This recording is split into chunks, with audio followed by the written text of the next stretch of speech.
संभाजी महाराज पुतळा प्रकरणावरून बोरीत मोर्चा, शहर कडकडीत बंद।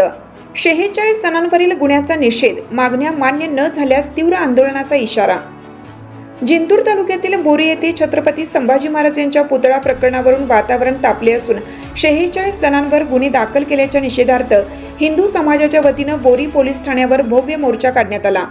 तसेच शहरात कडकडीत बंद पाळण्यात आला। मिळालेल्या माहितीनुसार दिनांक 19 फेब्रुवारी रोजी रात्री शिवप्रेमी नागरिकांच्या वतीनं छत्रपती शिवाजी महाराज यांच्या जयंतीनिमित्त छत्रपती संभाजी महाराज यांचा पुतळा बसवण्यात आला होता। यावेळी पोलिसांनी हस्तक्षेप केल्याने काही काळ हिंदू समाजाचे नागरिक व पोलिसांमध्ये बाचाबाची व धक्काबुक्कीचा प्रकार घडल्याचे सांगण्यात येते। यानंतर दिनांक 20 फेब्रुवारी रोजी पोलिसांनी 46 जणांविरुद्ध विविध कलमांवे गुन्हे दाखल केले।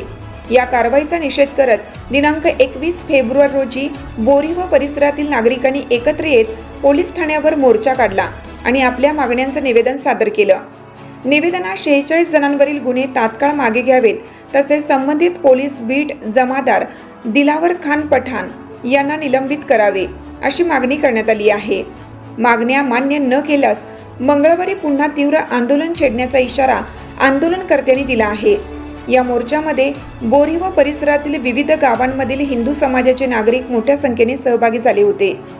परिस्थिती नियंत्रणात ठेवण्यासाठी जिंतूर येथील उपविभागीय पोलीस अधिकारी बेनीवाल यांच्या मार्गदर्शनाखाली पोलीस निरीक्षक गजेंद्र सरोदे व सहाय्यक पोलीस निरीक्षक रामेश्वर धोंडगे यांच्या नेतृत्वाखालील कडक पोलीस बंदोबस्त ठेवण्यात आला होता। दरम्यान पोलिसांच्या कार्यवाहीचा निषेध म्हणून 21 फेब्रुवारी रोजी बोरीतील व्यापाऱ्यांनी स्वयंस्फूर्तीने दुकाने बंद ठेवत दिवसभर कडकडीत बंद पाळला। मुख्य बाजारपेठ पूर्णपणे ठप्प झाल्याने शहरात तणावपूर्ण शांतता पाहायला मिळाली। या प्रकरणामुळे बोरीत कायदा व सुव्यवस्थेचा प्रश्न निर्माण झाला असून प्रशासन पुढे काय भूमिका घेते याकडे सर्वांचं लक्ष लागलं आहे।